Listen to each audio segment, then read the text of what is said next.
In this video, with the help of the letters M, N and O, we continue our A to Z exploration of literary devices and poetry prompts together to help sharpen your writing, strengthen your poetry, and delve into your own imagination. So let's get started.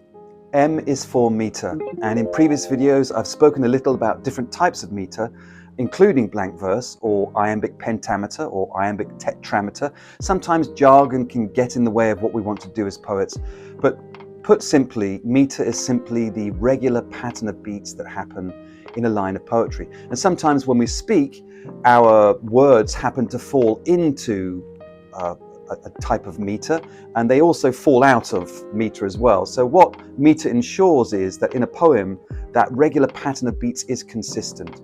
The iambic line begins with an unstressed syllable and is followed by a stressed syllable. So there are maybe 4 beats in a line or 5 beats, and we can hear this and experience this in poems like Daffodils by William Wordsworth. I wandered lonely as a cloud that floats on high o'er vales and hills, when all at once I saw a crowd, a host of golden daffodils. Or maybe 5 beats to a line with Shakespeare's Shall I compare thee to a summer's day? Thou art more lovely and more temperate. Rough winds do shake the darling buds of May, and summer's lease hath all too short a date. It's no surprise that Shakespeare also employed the iambic line in many of his plays. Almost all of his plays are made up of, by varying degrees, iambic pentameter. And there's a reason for that. The iambic line creates this sense of rhythm that feels like we're on a journey together. And so even in a very long Shakespeare play, as long as it's performed very well, sometimes time seems to pass very quickly. And that's because this sense of movement that the iambic line creates. In this video, I want to talk about one more type of metrical unit or type of meter, and that's the opposite of an iambic line, something called trochaic meter. The first lines there from the Shakespeare play, the witches are speaking, and they are casting a spell. Double, double, toil and trouble, fire, burn and cauldron bubble. So it has a different flavor and feel than the iambic line. In fact, it has a kind of elemental, magical feel to it, that a spell indeed is being cast. And the second version you can see is from Longfellow's poem Hiawatha. Thus was born my Hiawatha, thus was born the son, the child of wonder. So 2 examples of trochaic tetrameter or tetrameter, where we're starting out with a strong syllable and we're finishing that metrical unit with an unstressed syllable, and that repeats itself 4 times throughout the line. Your prompt is to write a poem entirely in trochaic tetrameter that is going to be a modern day spell, so use modern words and modern language.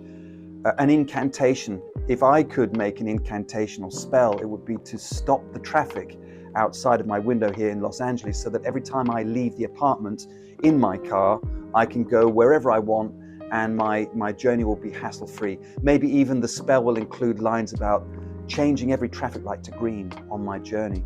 So that's your prompt to create this modern spell or incantation using lines of trochaic tetrameter or tetrameter. The letter N is for narrative poetry, and narrative poetry is not a literary device, but previously we've discussed lyric poetry, and here it feels only fair to discuss narrative poetry, the counterpart to lyric, and really one of the 2 main types of poetry that you will encounter or indeed write. A narrative poem is a story in a poem form. So think about story structure, how stories begin, what happens early on to the protagonist to turn their world upside down, the obstacles that they have to face and overcome, the adversaries they meet as you work your way towards the story's denouement or the climax, where our hero, our protagonist, is either going to sink or swim. Your prompt is to write a free verse poem, so you have complete freedom to structure the poem as you see fit on the page, and the story of the poem is going to be about a character who has some kind of special gift or power, which ultimately proves to be something of a curse. O is for onomatopoeia, and onomatopoeia is the literary device that we employ when we want a word to imitate or to resemble the sound that it represents, such as ping or pop, wham or plop. These are examples of onomatopoeia, often prevalent in children's poetry, and for that reason your prompt is to write a poem for children that includes lots of examples of onomatopoeia, and the title of your poem is going to be A Series of Unfortunate Events. Thank you very much for watching, and if you enjoy this video, please do click the like button and the subscribe button. It really helps to grow the channel. You can also help to grow the channel by making a financial donation of any dollar amount will be gratefully received, and you can do that by clicking onto the Buy Me a Coffee link in the description below the video. Thanks for all your support, and I'll see you next time.